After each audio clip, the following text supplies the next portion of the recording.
गणपती आणि कुबेराची कथा। एकदा कुबेर जो देवांचा खजिनदार आहे त्याला आपल्या संपत्तीचा खूप गर्व झाला। त्याला वाटले की माझ्यासारखा धनवान कोणीच नाही।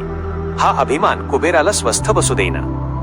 कुबेराने सर्व देवांना जेवायला बोलवण्याचं ठरवलं। कुबेराने सर्वांना वैभवाने भारलेल्या आपल्या महालात आमंत्रित केलं। गणपतीलाही आमंत्रण पाठवण्यात आलं। गणपती बाप्पांनी हे आमंत्रण स्वीकारलं आणि ते कुबेराच्या महालात गेले। जेवणाची वेळ झाली। कुबेराने सर्व देवतांसाठी सोन्याच्या थाळ्यांमध्ये जेवण वाढायला सुरुवात केली। पण गणपतीने खाण्यास सुरुवात करताच कुबेराचं आश्चर्य वाढत गेलं। गणपतीने एका क्षणात सर्व पदार्थ खाऊन टाकले।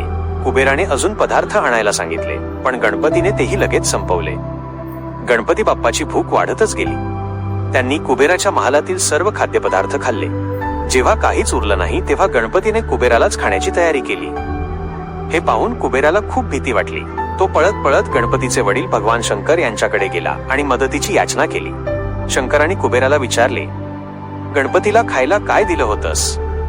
कुबेराने सर्व हकीकत सांगितली।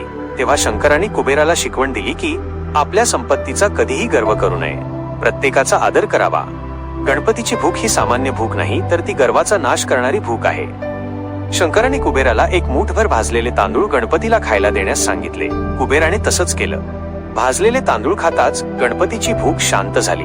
गणपती बाप्पाने कुबेराला आशीर्वाद दिला आणि त्याला सांगितलं की संपत्तीचा उपयोग चांगल्या कामासाठी करावा। या कथेमधून आपल्याला हे शिकायला मिळतं की आपल्याकडे कितीही संपत्ती असो त्याचा कधीही गर्व करू नये। नम्रता ही सर्वात मोठी संपत्ती आहे।